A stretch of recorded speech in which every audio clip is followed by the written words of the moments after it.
ওই এই ভিখিরিগুলোকে এখানে কে ঢুকতে দিল? ওদের জন্য তো বাইরে জায়গা করা আছে। ওই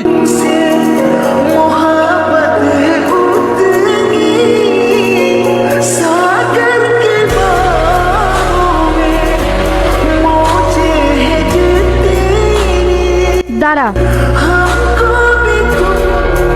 তুই এখানে কি করতে এসেছিস? কি হলো বল? তোকে বিয়ের সাজে একটিবার দেখতে এসেছিলাম। কি লাভ? তোর সাথে আমার কোনো সম্পর্ক নেই।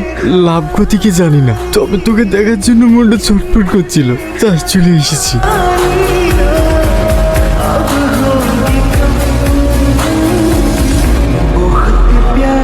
দেখা হয়েছে?